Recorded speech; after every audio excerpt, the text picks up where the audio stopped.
Hello and welcome to the two-man power trip of wrestling. I am your host, JP Jon Poz, and with me today is a very, very special guest. He is, of course, a former two-time WCW World Tag Team Champion, the creation of devastation in the WWF, known as Adam Bomb. Of course, he was also Wrath in WCW and a great member of Chronic. He is, of course, Mr. Brian Clark. Welcome to the two-man power trip of wrestling. Hey, man. Good intro. Thanks. Appreciate you having me. Thank you. Yay, no problem at all. So what's been going on with you? I know you're keeping very busy lately. You've been kind of all over Uh, the place. Man, it has been. This past week, PWT's released a line of merchandise for me.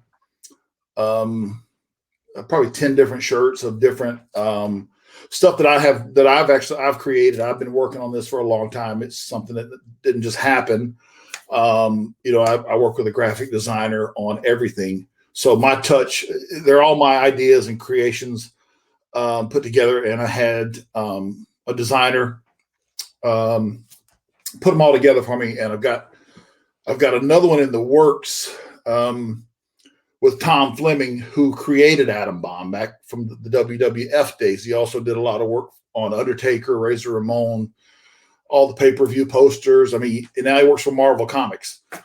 Wow. So give you an idea of what I got coming up. So real excited about all of it. Yeah. That's awesome. I love that you're kind of getting back out there, pro wrestling tees, because you could do the Adam Bomb, you could do the Chronic, you could do the Wrath. So there's all the cool kind of stuff you could do. Yeah. And I even got stuff from the All Japan title that win. I put together a phenomenal shirt, man. It's the breaking necks, cash and checks thing. Yep. You just got to go check it out, man. It's pretty creative stuff, if I have to say, if I had to put myself over a little bit. But like I said, I've been working on it a long time. So should have mentioned in the intro, All Japan Tag Team Champion. Hey, I should have said that, yeah. 3 times. I was going to let you slide. Yep. It's cool. Yeah. Yep. Now, as far as kind of you and other stuff, what are you doing? Are you still doing a lot of the wrestling stuff? I know because of the pandemic, it's not personal appearances, but are you still doing a lot of the wrestling stuff?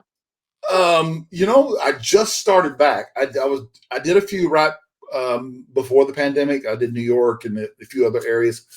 And then when that shut down, I sort of shut down, you know what I mean? Because everything was just, I don't know, everything was delayed. It was just a big hassle. When I say hassle, I mean just the whole idea of trying to fly cross country. I'm out in Arizona, and I just sort of waited till things just sort of opened back up, and I just started taking them again. In the meantime, I was working on all these other the whole merchandising stuff. So I've been busy. I've been training like crazy. I'm in the gym every morning at 7 a.m. It's just been all good stuff. Now, as far as you and like your career, before you got into wrestling, were you in the military, or what was kind of the life before wrestling? Oh, okay. Right out of high school, I joined the military. I come from a military family. My stepfather's Army. My father's Marine Corps. Both of my nephews are Special Forces.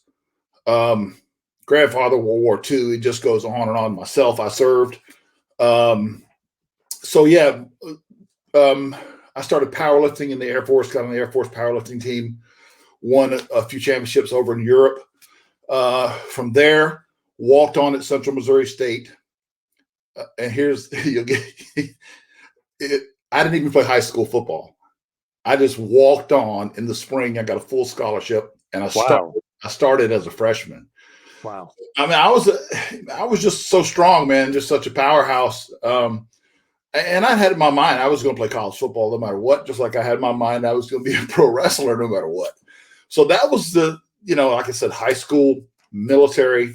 My stepfather instilled weight training to me at a very young age, and it has stayed with me through thick and thin, man. It just has been such that's my place to go, is the gym. And it's never left my side. I know it's other people have other things, but that's just my thing, man.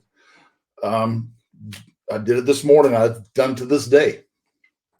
Were you always a big wrestling fan? You said you always kind of wanted to be a pro wrestler. Was you always a big fan? Yeah, actually, I was. I've got to see pro wrestling at a very young age. I'm from Florida, and so Florida Championship Wrestling, they would come through my hometown occasionally, and I got to see some of the greats as a kid. I got to see Andre the Giant. I got to see Dusty Rhodes. I got to see Buddy Colt. Just a lot of legends, and I was just a kid. I was probably 8, 9 years old. And I told the story before. My grandmother used to get ringside seats. That's awesome. Yeah. And so I didn't always get to sit ringside. I would sit up in the stands, but I would sneak my way down to my grandmother's ringside seat. And so I would get ringside action, man. And so I'm sure I was hooked at a very young age. I've always been fascinated and loved it. So interesting. I had a college professor who wrote a thesis paper on older women, grandmothers that were wrestling fans. It was such an interesting thing because he knew I was into wrestling. I was like, wow. And he goes, you have no idea how into it these women were. Like they were more into it than the male fans. So I was like, wow, that's such a cool thing. So he was saying like his grandmother, that's where he got the inspiration. She was really into wrestling. So I was like, oh my God. Too, man. Mine too. I don't know what that is, but maybe it's their soap opera from the day. This was a long time ago. Yeah, but, yeah, she loved it. Very cool. You always see like that hat pin woman, or or even in WCW when Hogan was in the NWO, you always see that old woman trying to get Hogan with the little pin. Yeah, there you go. I mean, yeah. Always like that. Interesting. So when you're a big fan of stuff, when do you start putting on like the size? And obviously you're probably 6'6" or so. So when do you start putting on the size and realizing like, okay, I could play college football. I'm a big boy. Wrestling is going to come easy because I'm big. When do you start putting on that kind of like girth? Man, I honestly, as soon as I went through the military police academy, all through my combat training, once I was finished with that, I got to my first assignment. That's all I did was weight train and eat and train and eat and sleep. That's all I did. And it just was coming to me so naturally. I was, like I said, and then I got transferred over to Europe. I was stationed in Belgium for a year. And then I got myself as a super heavyweight onto the Air Force powerlifting team. I won the U.S. Air Forces in Europe title. And I kept competing in powerlifting and weight training. And then when I got back to the States, I got stationed in Missouri, and the closest place I was just like out of my head. I was like, okay, wherever I land, because I had no idea where I was going to be stationed. That's where the military is. You'll find out when you get there, kind of thing. Yep. But I just was. I told myself, I was like, okay, the school that is the closest to me, that's where I'm walking on. I didn't care where it was at. I mean, within reason. You know what I mean? I didn't want to go to some of the places didn't have a tradition, at least, and I ended up going to Central Missouri State, which they've always been a winning school. Butch Reed played college football there.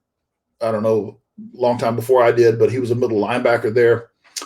I played side by side with Jeff Wright, who was the nose tackle for the Buffalo Bills in all 4 Super Bowls. So man, we just had there's been a lot of good talent that have went through Central Missouri State. And so that, like I said, that was the tie-in from the military transition into college athletics. Did you ever think about playing for the NFL? I thought about it. And like I said, the guy I played right next to got drafted by Buffalo. I think he might have went in the 6th or 7th round, made it. And I went to all 4 Super Bowls, had a great career. I just, I'd already knew, even though I was playing college football, already in my head, I was like pro wrestling. That's what I want to do. And I've told this story before. Like I'd make a tackle of somebody and get up and cut a promo on them. Yeah, just stupid crap like that. But I just was hooked, man. Especially during college, man. It was so red hot. That's all I thought about. Yeah. So what made you, finally make the jump and get trained, and who'd you go to for that? Well, initially, had found out that Ox Baker lived not too far away from me. And I was like, man, I got to meet him, So I had a friend introduce me to him.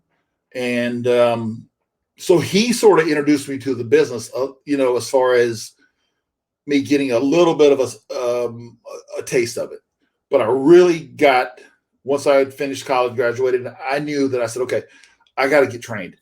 Because I'd had a couple of matches, fell on my face, I was not ready. The bottom line is I was not ready. Too green, which everybody sort of goes through that process. At least I think most people do. But yeah, I moved to Atlanta and met with Jody Hamilton and Dwayne Bruce. And those are the two guys that trained me at what is called a power plant. But when I went to it, like I've told the story before, when I went to it, it was an old carpet warehouse. There was no three rings in a weight room, and all this stuff is here. There was none of that. It was just a hot box. But I paid my dues down there, working my way through the Outlaws and the Independents and anywhere I could go to get to work and to get ring experience. Until I got a break. I'd worked Paul Orndorff of all people on an independent, and he was working Smoky Mountain at the time, and he put me over to Jim Cornette, and Cornette says, "Hey, bring him up. I want to take a look at him," and so that sort of led into Smoky Mountain. Nice. And now, even before that, though, when you first started, when he's training you, are they training you? Because you always hear that back then they would train you to not make it. Were they training you to almost not make it? Was it like that tough? Man, I felt like I was being suplexed out of my boots for a long time. Yeah. I'm sure they were testing me, but I just was not going to break. I had sacrificed. I already made the commitment to, like I said, the move down there. I put everything in a U-Haul and said, "This is it, man." So yeah, they were going to have to do a hell of a lot to run me off because I was bound and determined to make it. Yeah. And then really. I do think that there were some guys that got ran off one way or another. So, yeah. Yeah, because when you kind of break in at that period of time, Jody's a tough guy, and they weren't necessarily always loving guys getting into the business. They were like, okay, whoever's the toughest guy can stay, and they'll be able to make it in the business. Yeah, I absolutely agree with that. Yeah, there was no like open door policy. Oh, come on in. We're going to take you because of this or that or whatever, But like I said, I was 6'6", 290, 300. I can handle myself pretty well. And I just think it paid off, Definitely. When you first started, you were in the AWA, right? You were the Night Stalker with Vern up in the AWA. How did you get in there? See, that's good. That goes back to me not being ready. I had met Ox, and Ox got me on a couple right when AWA was basically closing the doors. But he got me on one or two things. So yeah, I was still in college playing college football and doing that. Wow. Yeah, so it was crazy. Like I'd get out of class, come home, turn on ESPN, and I'm like, hey, I'm on, just a little one or two little bits. Nothing to really establish me at all. Just like I said, just give me a little taste of the business. Then later on, I would really, a couple of years later, I'd really get the full effect. Yep, because you're in WCW as a Night Stalker as well for a little bit, a little cup of coffee. The match with Sid obviously doesn't go that great. You had some stuff there. Yeah, I was still at Central Missouri when I had that match. I know. You realize you were that young. Wow. Yes, I was still playing football and coming in and doing that. It's just one of those things where I was so green and was not ready. But I did, like I said, a couple things for WCW. I feel like they just sort of threw me in there, and I wasn't ready for it. I needed that seasoning. Yeah, for sure. And then a little bit of UWF with Herb Abrams, and then, like you said, Smoky Mountain with Jimmy Cornette. What did you think about Mr. Cornette? I thought he was great. Still do. I haven't talked to him in forever.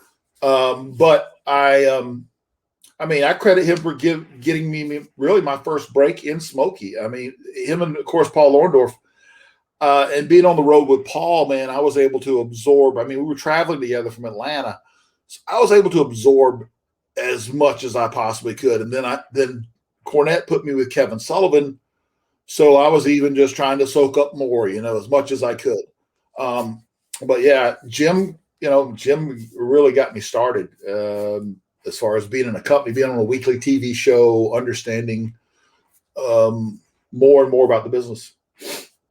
When you're there, is this like thinking to yourself, like, okay, this is going to be full-time job now? Now wrestling is it? It's my focus. Is that when you kind of click for you? I wanted it to be, but I knew that Smokey was regional, and we were mostly in the Southeast, in the Carolinas, and a few shows in Kentucky, and just all over the place.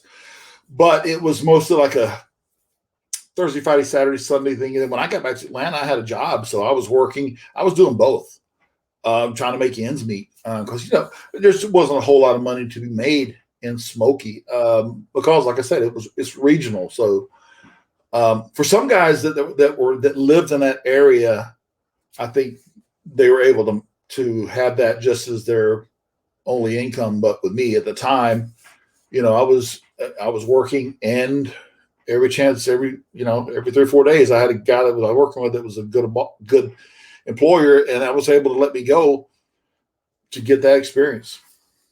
And you were TV champ there, so I mean, it was a little bit, right? A little bit of a push. Yeah. Smoky Mountain television champ. Hey, yeah, I had it for a week or so. Yeah, it was. That showed me that Jim had confidence in me, and that I was learning more and more and more. And the locker room was filled with great guys: Tom Pritchard, Ricky Morton, Robert Gibson, Tim Horner. I mean, the locker room was filled with a lot of legends and stuff guys that I could learn from.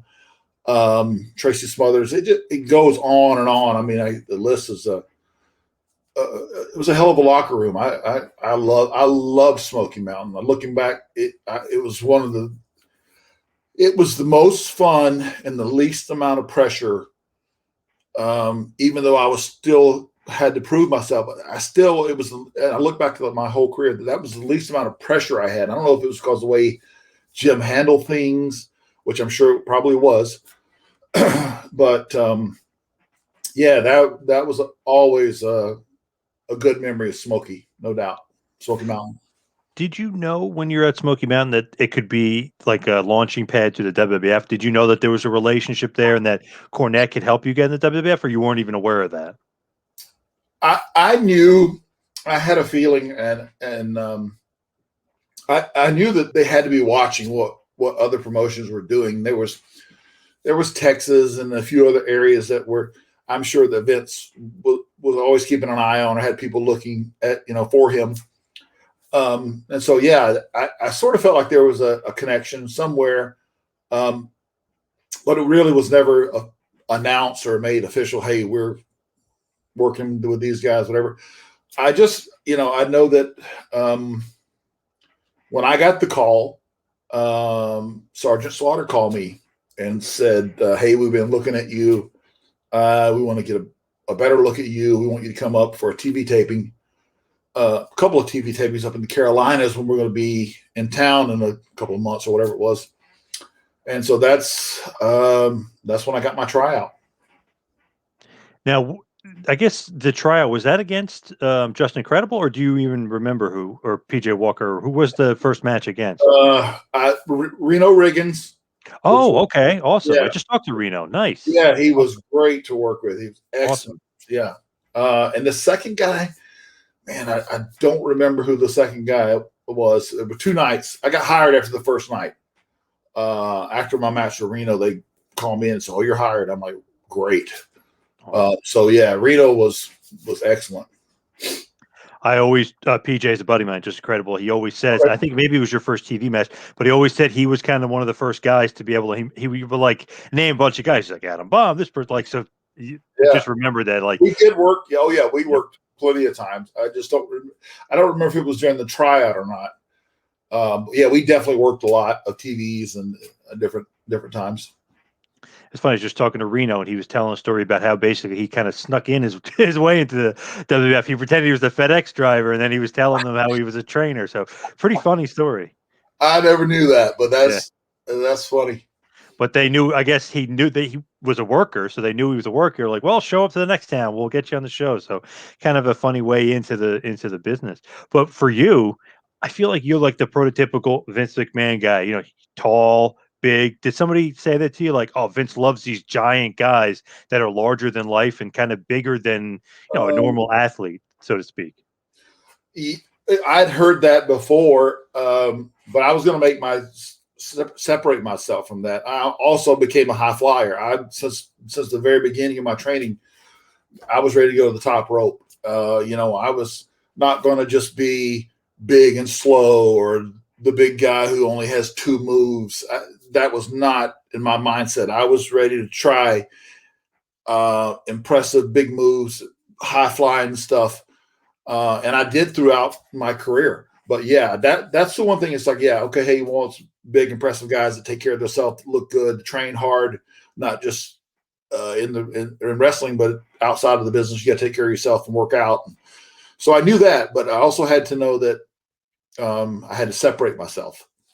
You did that with the athleticism and things like that. So when you first get in and you're working for WWF, are you Adam Bomb per se? Do they give you a name? Do they give you a gimmick, or is that something you got to meet with Vince at Titan Towers and you go over the the concept? Well, I remember trying out, getting hired. Then they basically sent me home and said, "Okay, well, we're going to come up with something for you." And they pitched a couple of things to me, and Adam Bomb was the one that I chose. I said this a couple of weeks ago, and the London Sun, the UK newspaper, picked it up. But they also pitched me the ringmaster gimmick. Oh wow! They sent me two choices, and I picked Adam Bomb. And if I look at, I could probably find them somewhere. But and people were like, "Oh, that's BS." I'm like, "Look, they trademarked it in '93. Check the trademarks. I don't care if you believe me or not." I got tired of defending it, but Yep. those were the two gimmicks that were offered, and I went with Adam Bomb because I just felt I could do a lot more with it. Interesting. The ringmaster of all things. Yeah. Hey, man, that's a shoot, 100%. Yeah. Yeah, I've said it before, and you know, um, I know that, like I said, they gave that, they gave that to Steve Austin Yeah. A later. few years later. Yeah. Yeah, but they had that. I mean, they trademarked a lot of stuff at the time, and so yeah, that, like I said, that's how that happened. It's funny too because Austin always has that story of all the gimmick names that they wanted to give him too, Chili McFreeze and like all these corny nicknames and stuff. So I you never, almost got lucky that you didn't get all those other corny nicknames. well, Adam Bomb is catchy, and Yeah, yeah, absolutely. it's a dual name and Adam, two spellings, whatever. Like I said, I felt I could do more with it than the other gimmick, so that's why I chose it. And um, back to Tom Fleming, he's the one who had the art designs that he sent to me, and the other design was somebody else that had sent. I don't know who did that, but Tom did Adam Bomb, and so it just looked badass. Yeah. And so that's I just said, man, that's the one I want, and so So when Vince or whoever is kind of explaining the gimmick, do they sit you down and be like, "Well, listen, you're going to have a red tongue, you're going to have green eyes." Like, do they explain that to you, or are you coming up with that stuff? I came up with that. I Wow. Okay. I did the red tongue thing because it's a nuclear gimmick. Yep. The red eyes, I told them about it. They flew me to New York and Manhattan, and I got the special eye specialist, and he actually made them to wear my prescription because I wore contacts. So he made them my prescription, but also made the fluorescent yellow. Yep. So yeah, that was my suggestion. A lot of stuff, like I said, the name and stuff, they had it, and that's what they came up with. And Tom put together a lot of the colors and everything. But you sort of have to, whatever you come up with, you've got to own it, and you've got to really put your touches on it because you're just going to feel better with the gimmick. And this new generation that they're kind of putting together, it is very gimmick orientated. Like they have the colors and the looks and the different things. So when you're Adam Bomb, are you fully invested? And like, what is Vince thinking of you as the character at first? Um, I think he liked it, and the fact that I was not just a foot soldier. What I Yep. mean by that is that I would go and fly. Like even the Manhattan Center, my debut and stuff, I'm off the top rope doing my stuff and my power moves too. But I think he liked it. I think a lot of people did, and it's still popular to this day, man. I got so many followers and stuff that I'm humbled by it because it's really cool that they're loving the merchandise and they're liking my ideas and stuff on a lot of stuff. So it was it was a gimmick that people could get with. And it's funny too. I was looking up the other day trying to get a green card Hasbro Adam Bomb. Oh, they're a couple $100. They are expensive. Remember the little Hasbro guys? You were part of the last series. They called it the green card because of the backing. Okay, Man, yeah. I got like wow. I got like I got so many action figures of mine. Yep. Yeah, I got a lot of those. But yeah, they are real popular, man. They're expensive. Oof. Yeah. Well, that's good. That's a good thing. Yeah. Yeah. Yeah, and I sign it, they'll be worth even more. So Exactly. Yeah, exactly. Got to get if you can get your hands on them. If a they, lot of the they, fans are rare. right. I'll just stay out of my office. I'm good. Yes. So when you get paired with Johnny Polo at first, do you think that's a good pairing, or is that something that's not really going to work? Um, Whether it was going to work or not, I did not know. I didn't really understand it. I did not feel that it went together just for the fact that he was his gimmick was like a rich, spoiled kid that bought this monster kind of thing. I just didn't think it fit. Um, yeah, nothing against him. I like him. Just saying that I just don't think that it went with the gimmick. And I know because I used to go to shows, obviously, a lot back then. A lot of the kids were scared of you too, and I don't know if Johnny Polo helped that really like him. You know what I mean? Did you sense that too? It's like, okay, this guy, he's getting this kind of heat, and you obviously are that guy. But it's like, are you sensing getting the fans getting scared of like, wow, look at this guy's eyes. He's a big guy. He's a monster. Yeah, I mean, you can see like when you watch back the matches and stuff. That music hits me, and the kids are just their eyes are they're all seeing like what the hell's going on, kind of thing. Yeah, I can feel it, and I can see it. So yeah, Very like larger than life, but in like that scary monster kind of Godzilla kind of thing. So, oh Jesus, who's this guy coming out? right. Very, very cool thing. So the 3 Mile Island thing, the atom bomb, the nuclear bomb stuff, that's all just the idea of you, or is that collaboration with Vince of kind of putting it all together? Um, well, the atom bomb, like I said, was Tom Fleming's creation. They probably said I was from 3 Mile Island Mm, originally. That might have been all theirs. But the other things like the tongue and the lens and stuff. Yeah, I put those touches on, and then I also it's weird going back to merchandise, but I don't know if I was the first one, but I feel like I was the first one to ever approach Vince with my own merchandise. I had met with some graphic arts people in Atlanta, had the idea of the foam footballs and stuff, and the yes. Bomb Squad, Adam Bomb T-shirts. I had a whole catalog, and I took them into him, and he popped. I mean, oh, this is great. Get these made right away, kind of thing. He loved them, and so that's why I was like, no one's probably ever done this before, but I just went with it, and so did he. Very cool idea. And he's like a marketing whiz. He loves that stuff. So if somebody comes to him with something and he pops, it's pretty All right. great. Yep, exactly.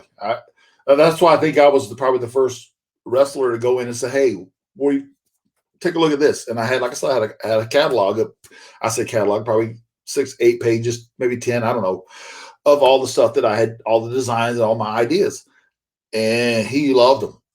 So Very cool. Yeah, the football thing was an awesome idea. Yeah, I guess Nerf, right? Kind of. yeah, it's like a Nerf ball. Yep. But man, it could go up into the rafters. Man, I could hit up in the third row, no problem.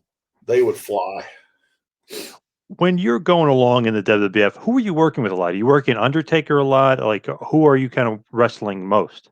Uh, well, I worked in so many. I was telling somebody the other day about how many casket matches. I don't need to be in another casket till it's time to be in one permanently. But yeah, I was in a ton of casket matches in the U.S., international. I worked with Taker a lot. I worked with Brett. I worked with Randy a few times. Man, I worked with a lot of people. It seems like I worked with Bigelow. It seems like I worked with the whole entire roster. It seemed like at least I worked with Yoko. Boy, I can't think of anybody I didn't work with. When you're dealing with the Undertaker, working with the Undertaker, how is he? Like, is he stiff, snug? Is he great to work with? Is he kind of teaching you? Like, how is he to wrestle? Yeah, I'm sure he was bringing me along. That was never stiff or nothing. At least I didn't think he was stiff. I personally, I'd already been through, like I said, the military, combat training, college football. If you like, I'm okay with stiff. I prefer that, honestly, than something that's so light that it's not there. But yeah, I'm sure he was he was a little bit ahead of me training wise and progression wise. But yeah, I mean, I feel like I think we sort of helped each other, honestly. Was he a locker room leader at that point, or he didn't really roll into that character, or behind the scenes, backstage guy? He didn't become that till later on. I would probably say it was later on. I mean, we had a lot of people with, a lot. We had Brett and we had Yoko. We had a lot of guys in the locker room. We had Randy. So I wouldn't say he had that role or whatever, if there is such a thing.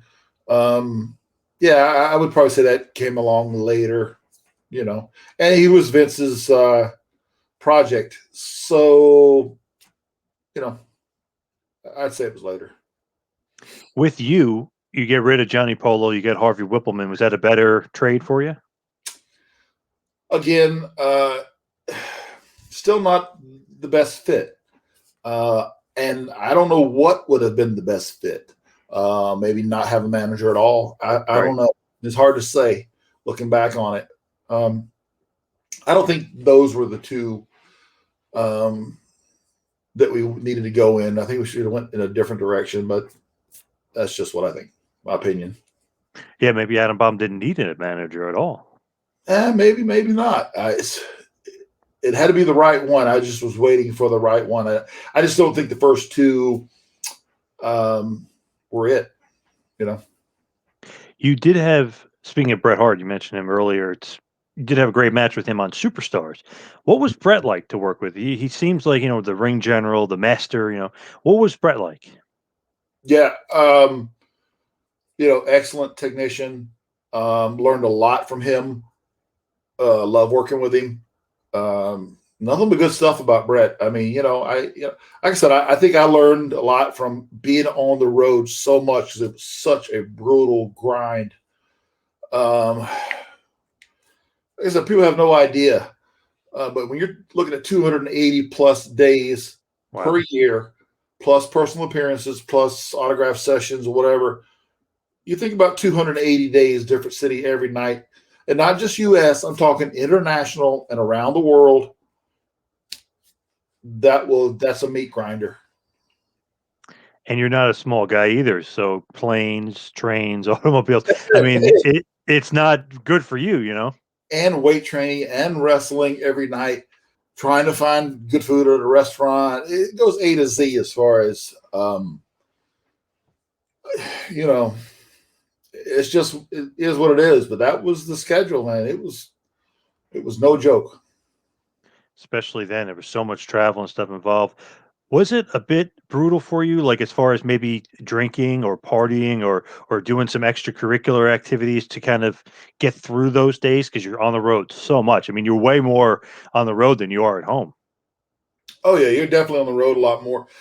I was not really a big party person. I would drink occasionally, but I could not you know, after the match, go and stay out all night and then go to the gym next morning. When are you going to rest? When's your body going to recover? You know, you just got to know when to, hey, it's okay to take a day off and try to rest and recuperate because you got to fly across country. Or you're going to Europe or wherever you're going. Yeah, you got to be smart about it, you know. But yeah, it's hard. Like I said, at times it was a meat grinder. I just couldn't believe. I'm like, I can't believe I just got back from Europe. I'm home 2 or 3 days. I'm going back. I just left there. But you know, that's where at the time, that's where the money was for the fact that this was going through this big steroid trial at that time. And so it seemed like all the money was being pumped into the company to keep him out of jail. That's the way I think about it. It seemed that way. I don't know how else everybody was looking at it, but you know, the money was not there for me personally, because you always think, man, hey, I made it to the big time, right?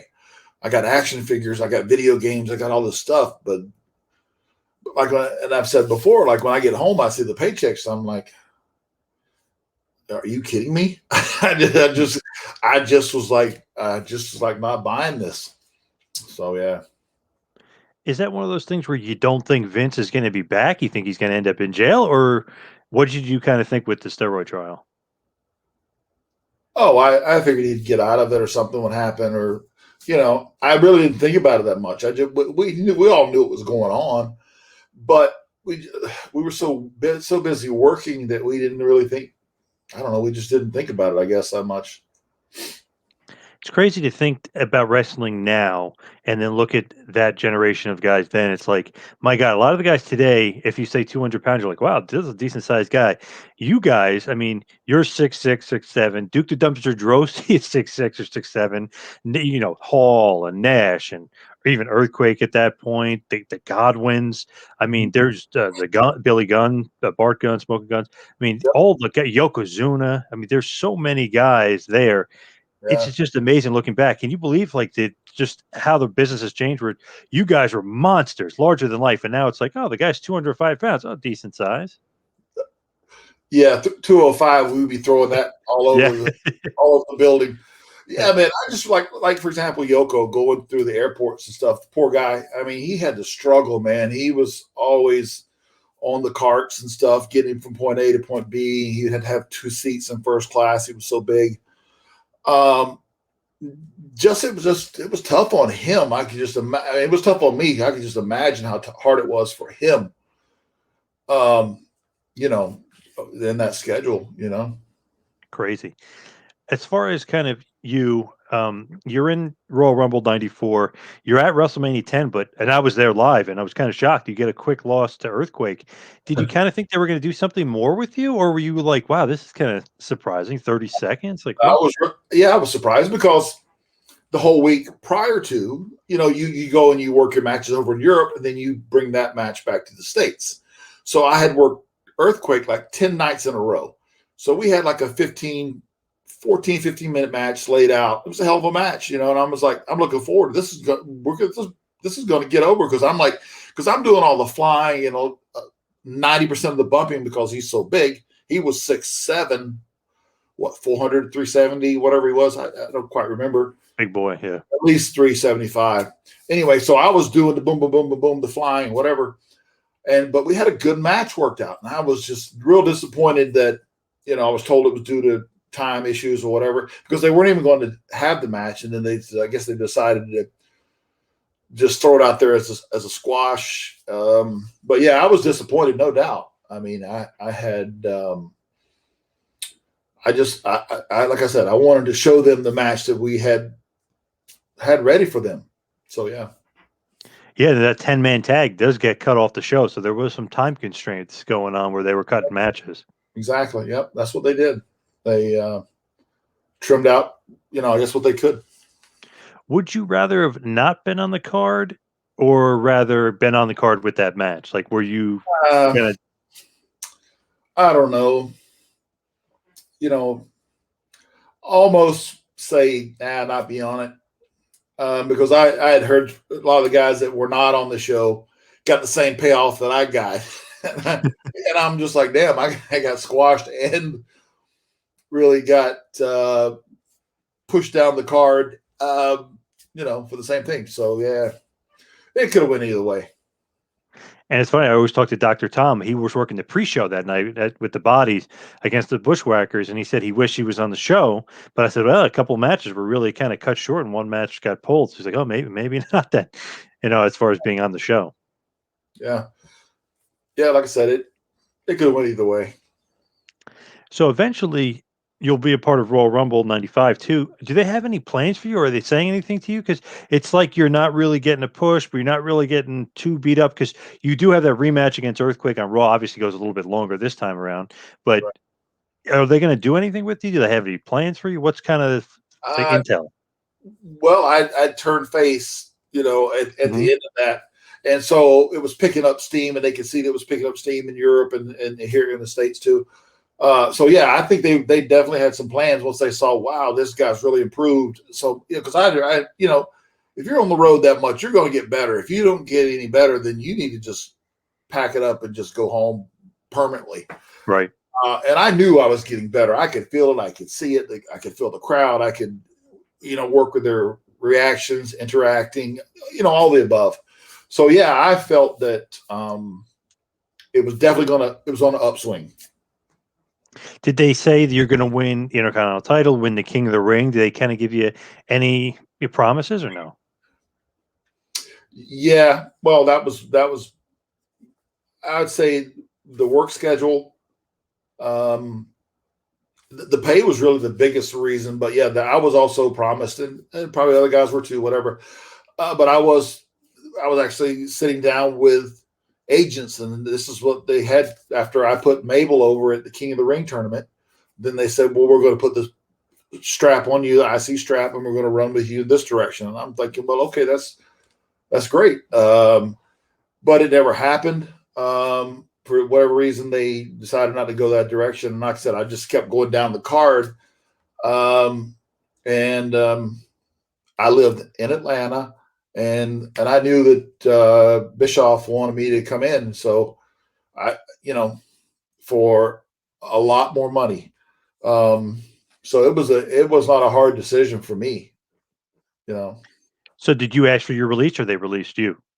No, after, like I said, I'd been lied to, and I'd rather you just not tell me. Just say, don't even bring it up. Let's just, I'll do business. They want me to put Mabel over. I put him over. I would have done it either way, but they didn't have to tell me, hey, we're going to do this with the IC belt. Just, don't tell me that just to try to, make things better. Just be straight up about it. And then they were not.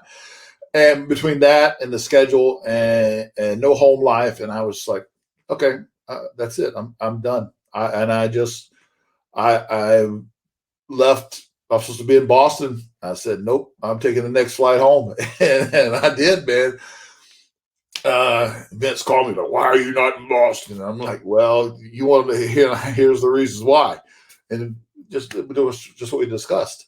And so, yeah, so I sat out for I don't know how many months till my contract expired. I worked in the UK for a few places in between, and a few spot shows in the US until I signed a 3-year deal with WCW Ted Turner.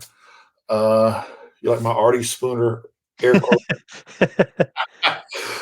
Yeah. So yeah. So man, I always felt like I belonged in WCW. I don't know why. It just seemed a much better fit for me. Did you know Bischoff? Were you friendly with him? I was not really friendly with him. I think I'd met him through a couple of people in the Atlanta area, but he told me, hey, let's have a meeting. We met at a place in Atlanta, and it's like when I walked into the room. Like when I walked into a room, people look around. I'm a big guy, and at the time, man, I was ready to go, and he was just like, he was looking around, like looking at people looking at me, and he was like, oh yeah, you're coming, you're signing, and I definitely wanted to. I couldn't wait to working back in WCW. So Vince was pissed that you were gone, though. Was he like mad at you or not really? Yeah, He was mad. but hey, that again, um, pay me what I'm worth at least, or at least make it reasonable.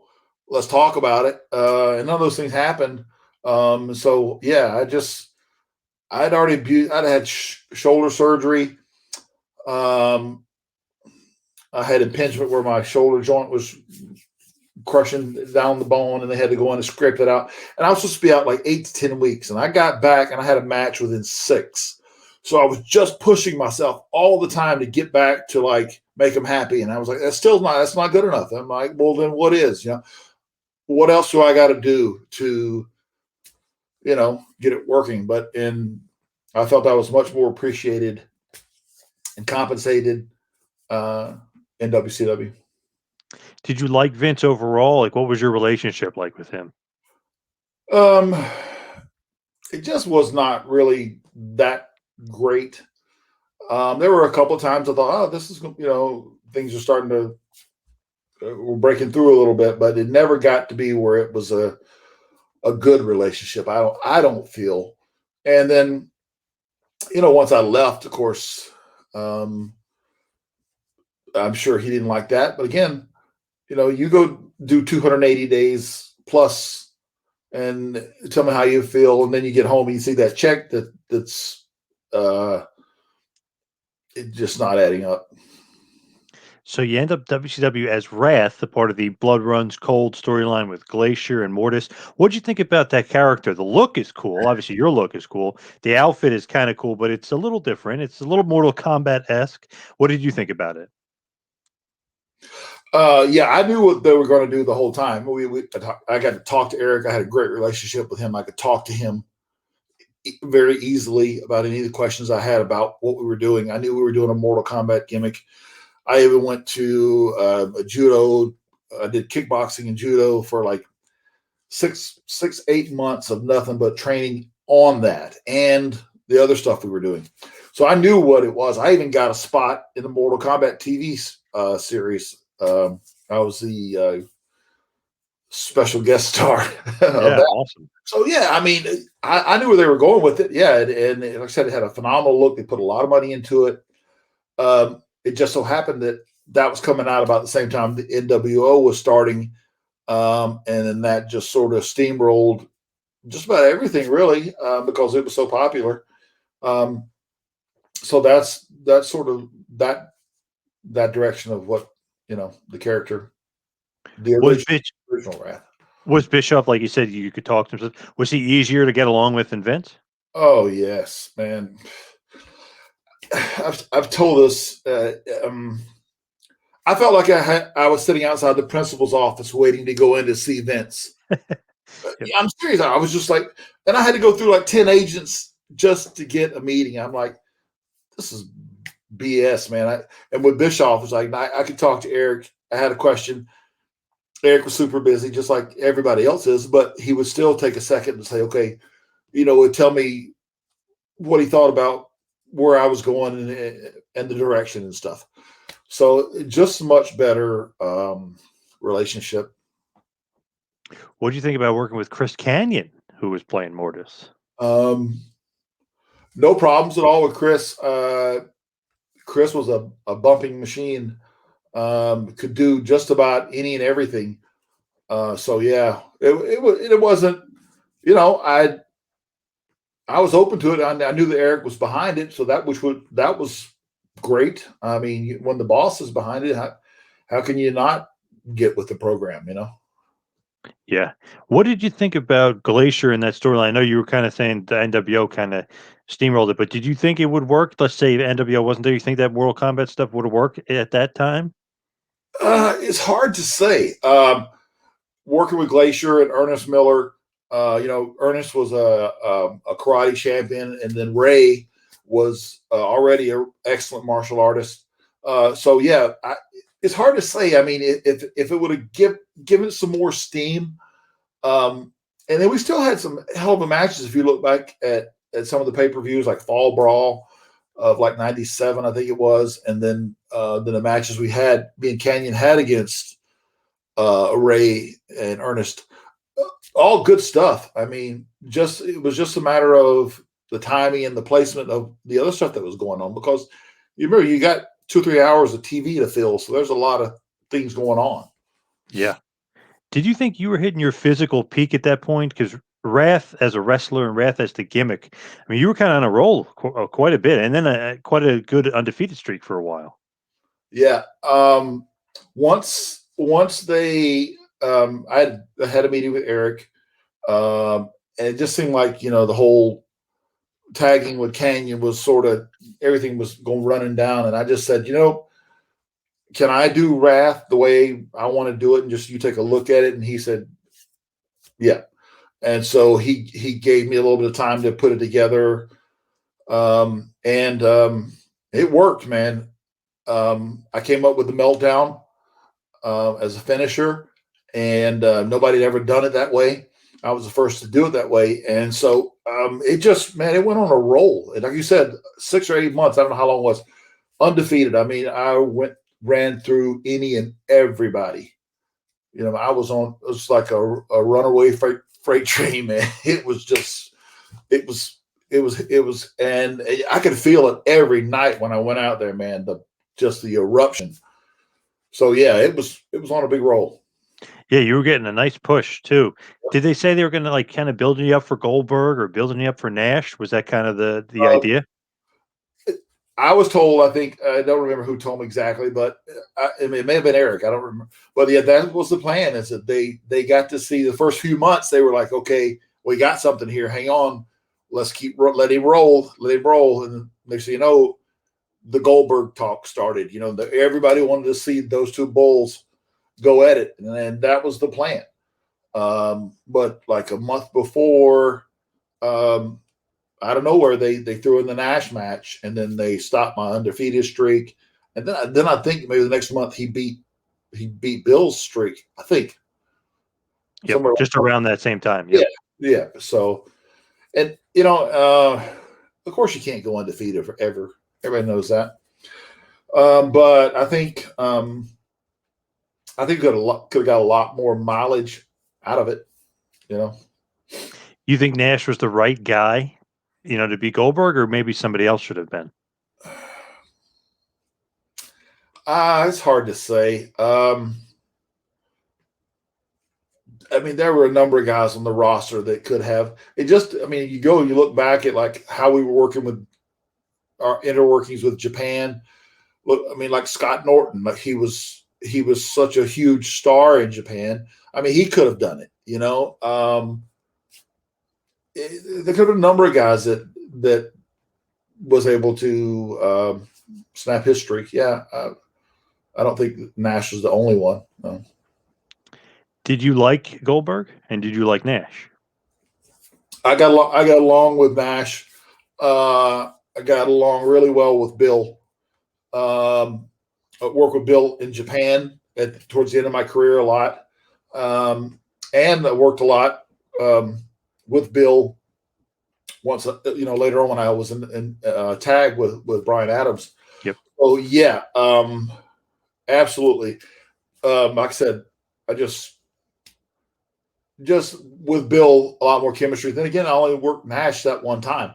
I think we could have got a lot more out of just even that match. We could have gotten a lot more mileage out of it. But it seemed like they were maybe rushing it a little bit. Hard to say. As far as you at that point, before Chronic happened, did you get injured or something happened? Yes. Okay. So you get injured, that kind of derails a little bit of what was happening. What happened with the injury? I worked in Seattle, had taken a red eye to Orlando, and then worked that night in Orlando, coming off the top rope, clothesline, came down wrong. I'd done that move. I said a million times, not that many. I'd done that move a lot. It was anything different. It's just, I don't know if it was maybe a bit of fatigue. Hard to say, but I landed wrong, and man, I snapped that ACL, and that was it. And I mean, I finished the match. Got a DQ out of it because I had to go to the floor with it. I could barely even stand on it. So I was out for, I don't know, 6-8 months. And I told the story, and I'll tell it to you. During that time, I was getting a lot of, like I said, I just did the Mortal Kombat TV series. I'd done some stuff for TBS, Superstation commercials and stuff.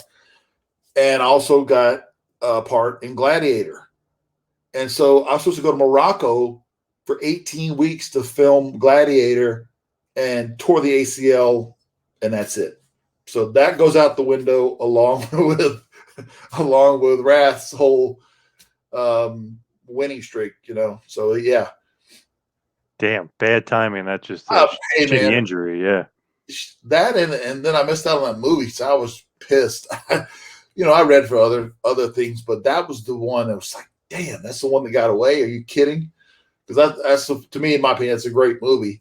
Oh yeah, it's awesome. Yeah. So now, when you come back, though, when did they say, okay, you and Bryan Adams should be Chronic? Like, who kind of pitches that, and when does that all kind of go down? Well, that was about the time Russo came in, and Bryan was out for something. I'm not quite sure if it was injury or they just were taking him off to get him started in something else. But he called me and asked me what I thought about tag teaming. And I said this before, but at first I was like, well, I like Bryan a lot. And I was like, man, I think I'm just going to restart Wrath again and get this injury over. And I just was like, I left it at that. And I just sort of think about it thing. And then he called me a week or so later. He's like, hey, what do you think about this and this? And next thing you know, man, I agreed to it. And I'm so glad I did. Trust me, I love Bryan, man. He was the best partner I could have ever had, hands down, man.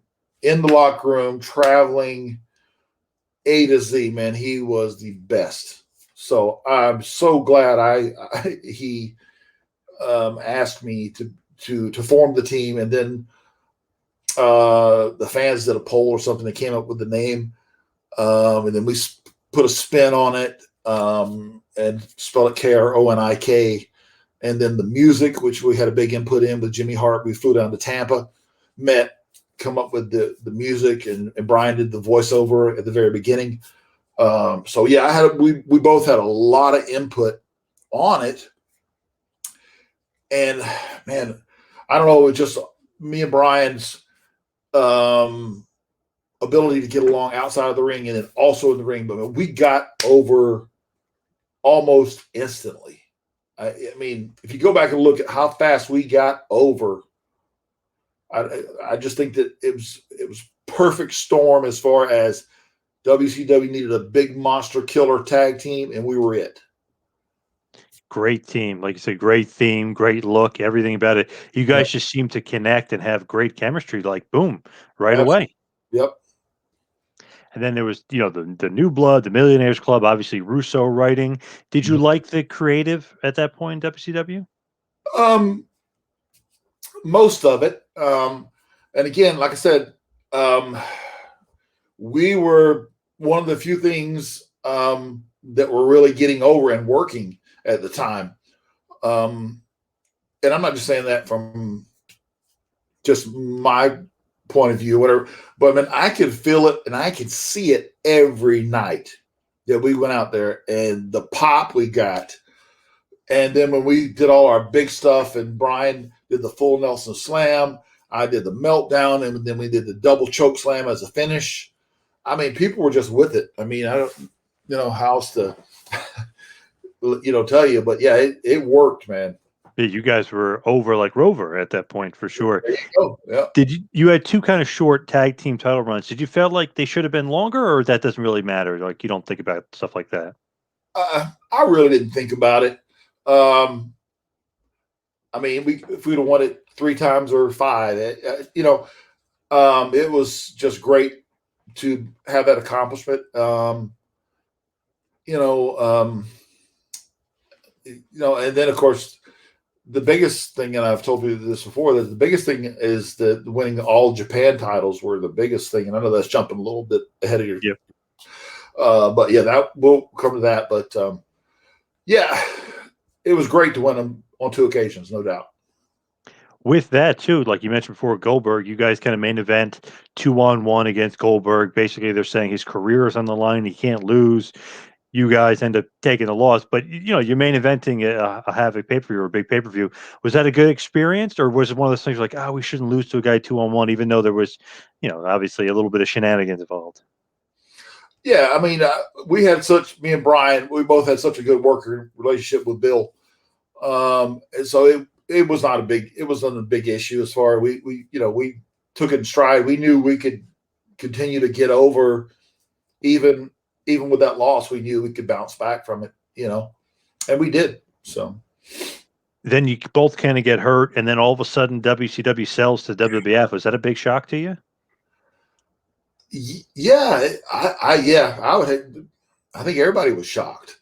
I remember I just got a concussion. I had 30 staples in my head from a chair shot. Animal caught me with we had a tag match and we were working and I was outside with Lex and Lex reversed me to the guardrail and Animal came through the crowd with a chair. And he just nailed me. And I think there were some kids or something in the way. So he had to reach over and he overextended and he was at full speed. Right. And he caught me with the rim, the hard rim. And it opened me up in the back of my head, man. I'll just tell you this story real quick. I thought for a second, I was like, man, the fan just threw like a Coke at me or something, a big glass of Coke. And I'm like, man, why the hell where's all this? Where'd this come from? And it was me just flowing blood, man. I was looked down, I was like, oh shit. And then I just started getting dizzy. And I was supposed to go in and tag Brian. And Brian was looking at me like, stay down. And that's the last thing I remember. And I was out. I don't remember anything. I do remember Goldberg and Benoit helping carry me from the ringside and then into the ambulance. That's about, and then to the Baltimore hospital where they stapled my head back together. And like a great partner, man, Brian was there all night with me, man. I mean, that's a good friend that will do that. Stay there. He could have went to the hotel and went to sleep or whatever, but he was there. He stayed there all night with me, man. That's just, good friend. Oh yeah, man, he was the best. Any heat with Animal? No. Like I said, he even called to check on me. No heat at all. I mean. Yeah, it hurt like hell. I didn't expect it. It was supposed to not catch me with the rim, but like I said, there were kids in the way and he had to reach over. But man, it sounded like a gun went off. I mean, bam, and it just, it laid me open, man. Scary, yeah. That was one of at least 4 that I know of concussions, but that's a whole different ballgame. Yeah. Scary stuff for sure. Hey man, it's all fake till somebody gets hurt, right? True, yeah. Yep. Doesn't sound like fake at all to me. But you do end up. I'm sorry, I was going to say you do end up with a lot of injuries throughout the career, though. Like you said, because you had the knee, then you had shoulder, you had the cut open head. I mean, it's not fake. There's just no way. The elbow in there. I've had 13 surgeries.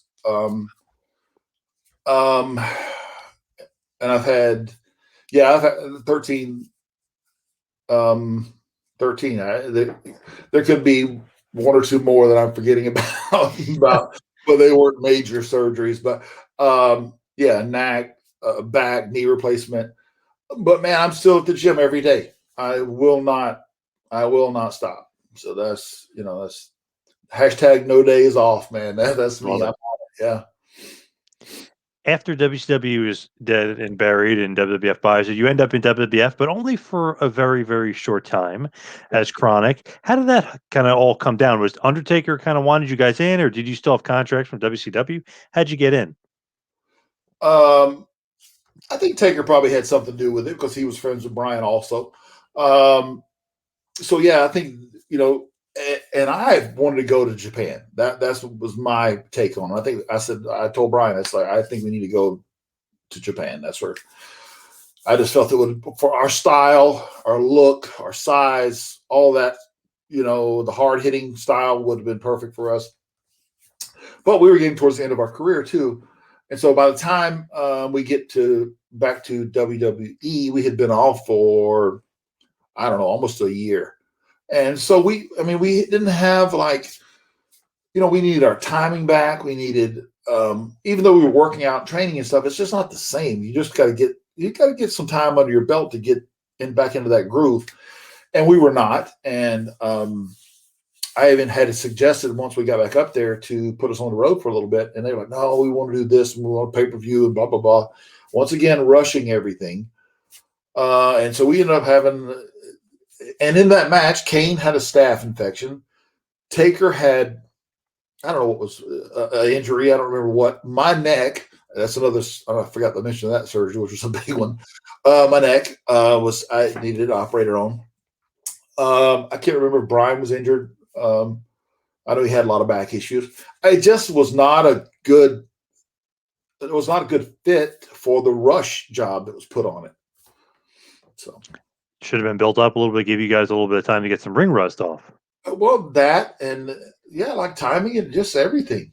I mean, like I said, there were some places that we were training in some rings and stuff, and during our time off, there were some places we were training and stuff. But it's not the same as getting back into that groove, Absolutely. So did you kind of want your release at that point? Did you get released, or what happens with the exit? The exit was, they basically said, we'd only signed a 1-year contract. So they basically said, we're not happy with, the way it turned out. Well, hell, I wasn't either. Who was? Right.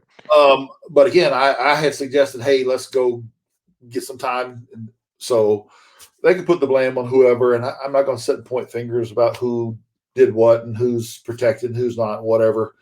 Either way, we took the exit. We got paid for a year. They said I've heard these rumors like, oh, they were sent down to OVW. I never went. Brian actually went.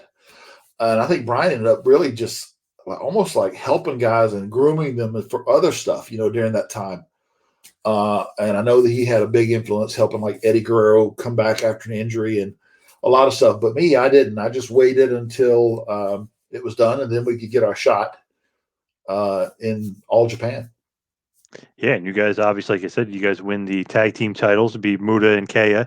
So I mean, pretty nice little run you guys had over there for sure. Yeah, and like I said, I was a huge, massive Stan Hansen fan, and to go back and I get to watch some of that footage of him presenting the belts to us, man, that was just like you said, man. You see, that's just nothing better than that, man. I mean, to me, that was the top of the mountain with having him and packed, sold out Osaka, Japan. It was awesome. Very, very cool. And you and Brian kind of a little bit like, Hanson and Gordy, or, like those big time rough and tumble Gaijin tag teams. Fits in perfectly. Right. If you look at all the history of the Road Warriors and different teams that have won the titles through the years. Gordy and Williams, yeah. Exactly. Hanson in so many combinations. It was a huge honor for us to win those belts. I mean, it was, like I said, to be in that group, the history of that title, it's the tops for me. And then, like you said before, you and Goldberg kind of get reintroduced in Japan. Goldberg and Great Muta against you and Brian, which is pretty cool. Pretty big time main event over there. Yeah, and we had a good relationship with Bill. I remember Bill was pretty nervous about going over there and protecting what he had built up, which I don't blame him.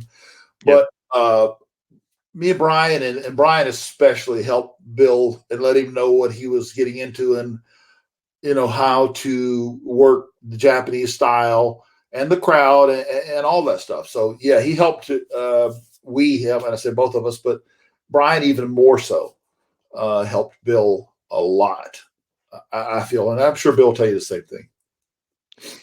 Now, as we hit the wind down and head towards the finish, You mentioned before some acting. I remember, weren't you doing some big time movies and stuff too? I remember seeing a lot of cool pictures of you, almost look like Hercules and stuff like that. Uh, I don't know about big time. More like B movie. I was Mm. like the main the main event for Axeman 2, which was like a horror flick, classic B movie horror flick. Um, and I've had a few other offers and different things. I did a Australian Coca-Cola commercial and just different things. Um, but never any major stuff. Like I said, man, when I missed out on Gladiator, that was pretty disappointing. But that's the way life is. You ups and downs, and that's just the way it goes. Um, so yeah. As far as kind of doing that, did you like acting? Do you feel like wrestling's an easy way to kind of get into acting? Because it's a lot, easy transition, so to speak. Some of it, yeah. I mean, I had a feel for when to work the hard camera, when exactly my cues. I knew my lines. I like an Axeman 2, man. I was spot on for everything.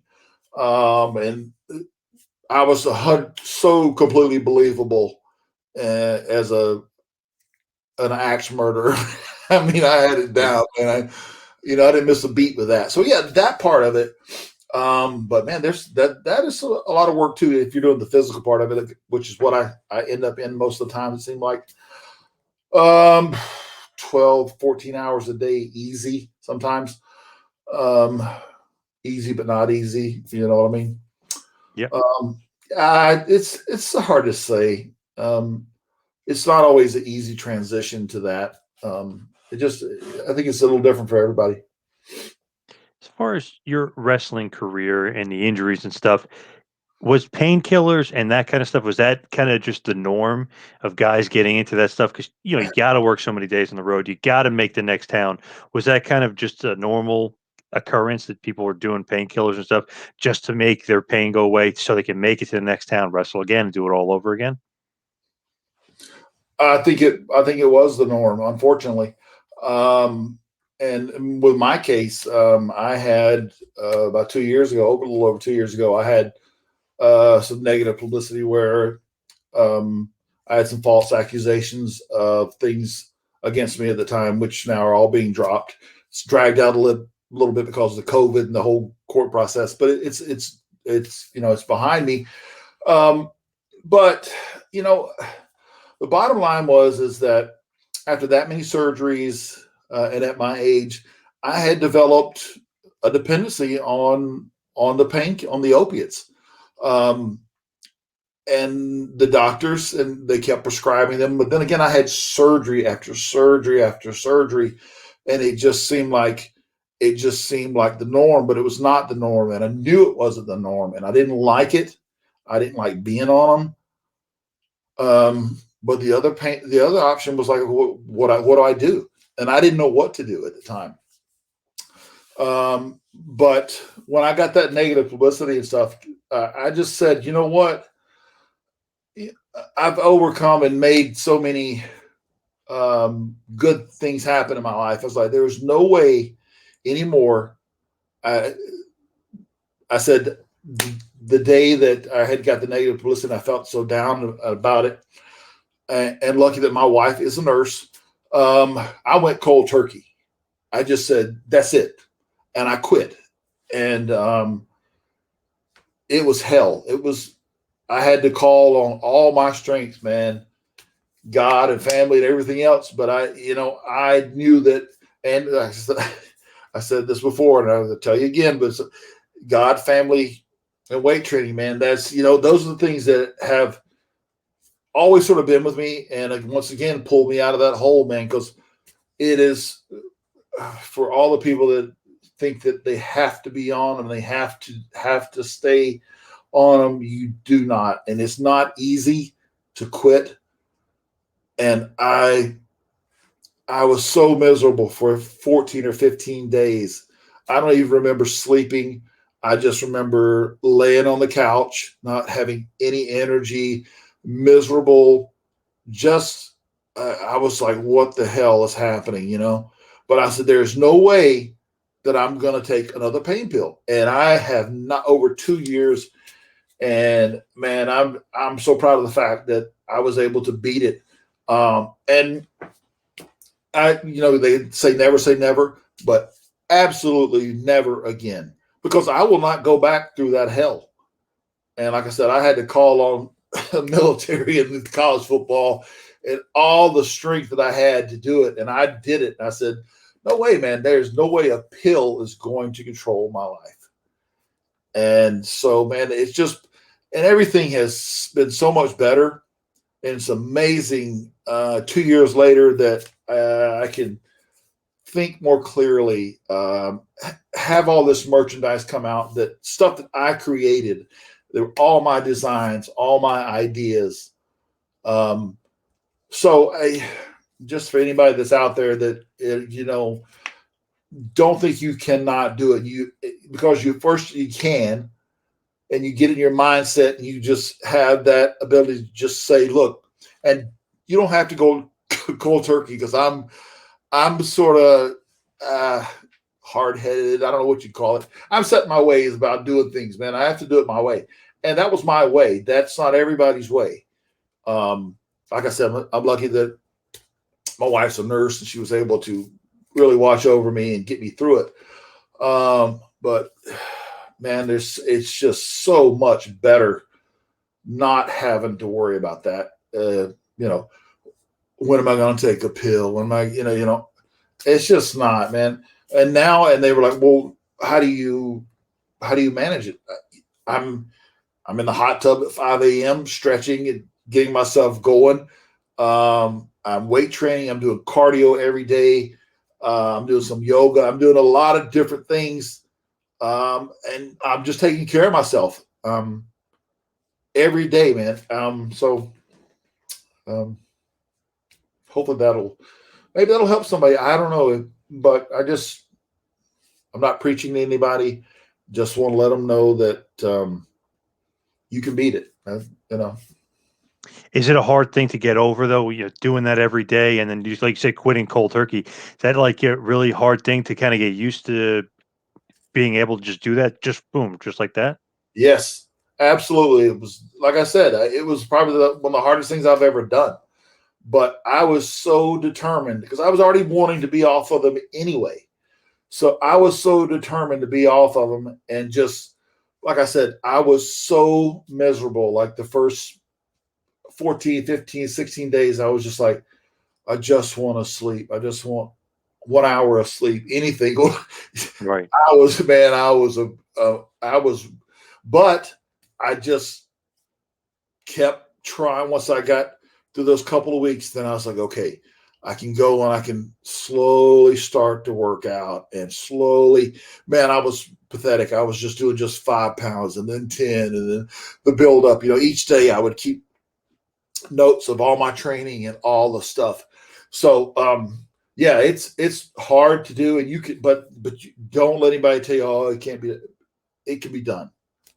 But yes, it was very difficult. I'm so proud that I did it, and I'll never do it again. I can tell you that. I absolutely will not go through that for anybody.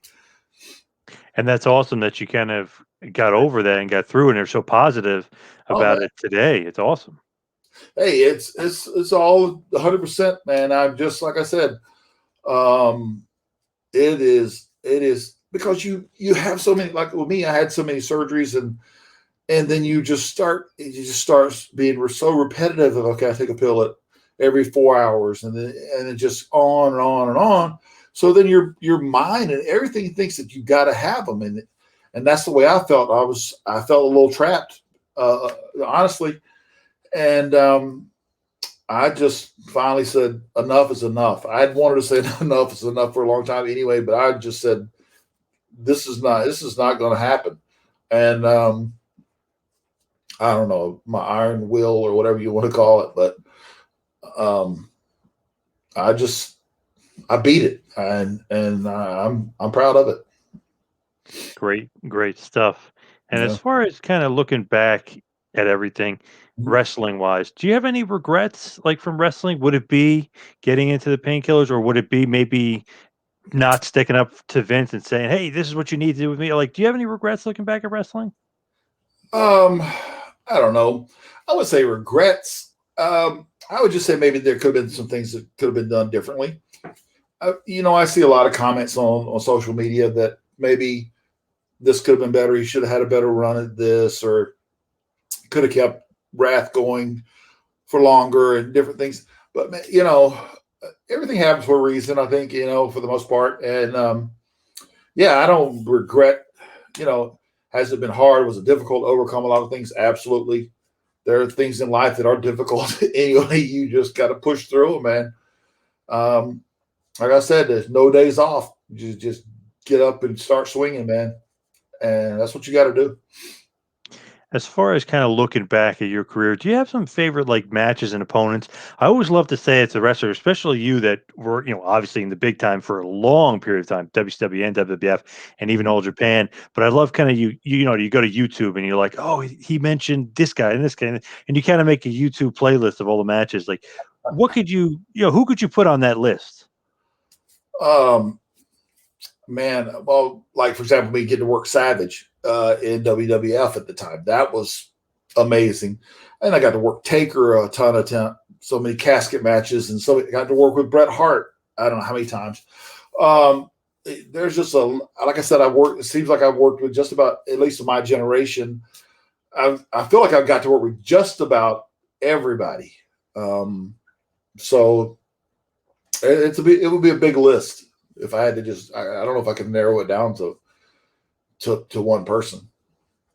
What was your favorite place to work? Was it WCW or All Japan, maybe?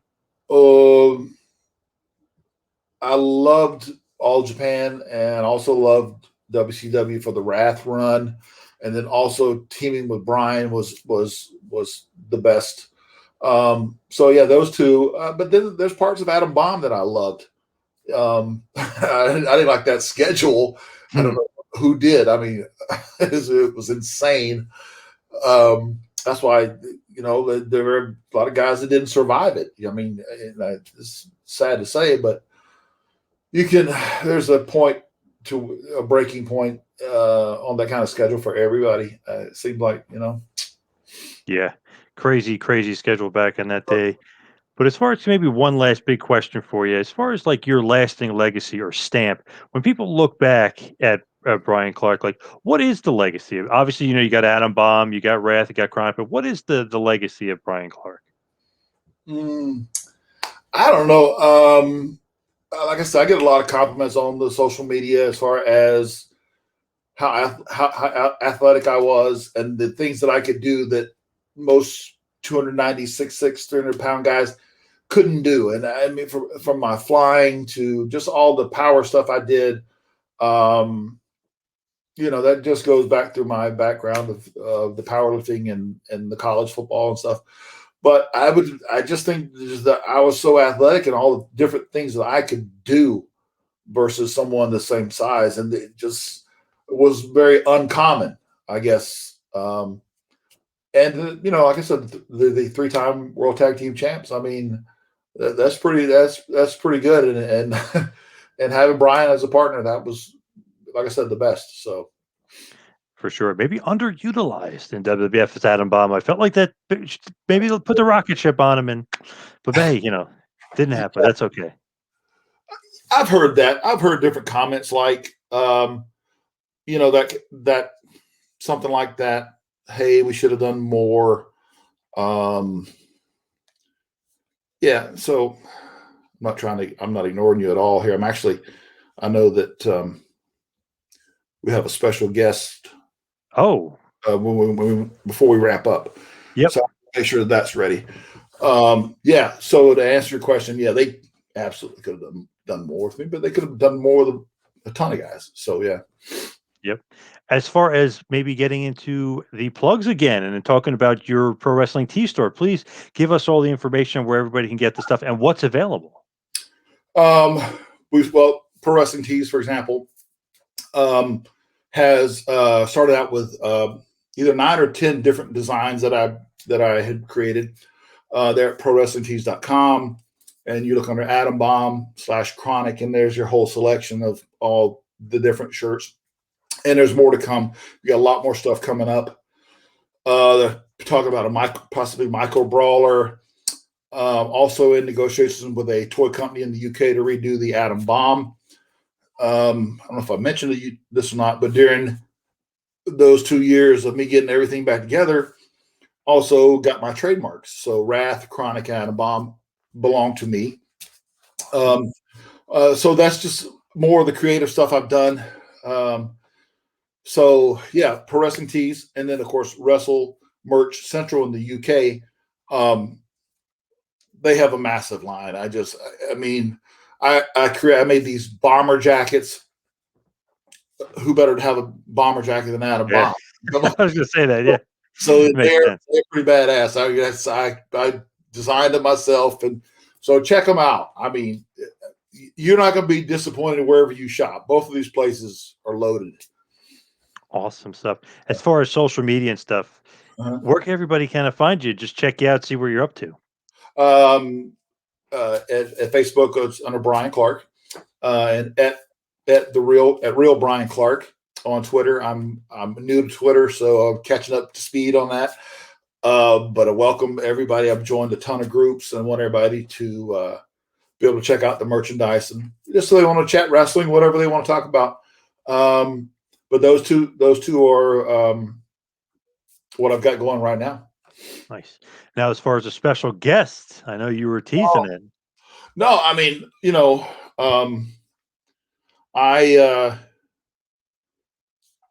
me just make this call here real quick. During my time off, I would say 11-month-old now. She is 11 months old. Oh, wow. Nice. Yeah. So I wanted to introduce to you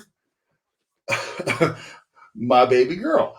So very nice. Oh. Check out the goggles, man. Oh, I love it. Nice. What's her name? This is Skylar. Come here. Hey, nice. I gotta give her glasses. There you go. All right. Look at the camera, baby. Well, yes. Nice. This is my little COVID girl here. Love it. No, she has been a blessing, man. I'm a huge dog person. I have pets, animals. I'm a big animal loving person, but yeah, she has been, boy, when we first got her, she's just out of control. She's been amazing. So yeah, that is my Scottish Sheltie. Nice. They say that the animals have been. You thought I was bringing out a baby, didn't you? Yeah, I was like, oh my God, I can't believe you have a baby. Oh my God. I got you. You bought it. Okay. Yes. But they say the animals have benefited from COVID because, the owners are home a lot more. So it's very, very cool. Man, this one is so spoiled. Yeah, and we got her as a puppy. Michelle flew to Dallas to get her. We found her in Dallas because we couldn't find anybody here in Arizona with the Shelties, and so we found her and brought her back. And oh man, she's been a blast. That's awesome. Very good. Love it. Adam Bomb with the little Sheltie. Very cool. Yep. So, Mr. Clark, thank you so much for all the time. Really, really appreciate this time.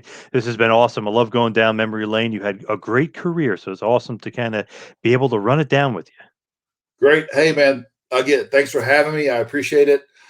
Again, appreciate all the love from the fans and the old school fans, the new fans. Everybody's been great, man. They've been so positive.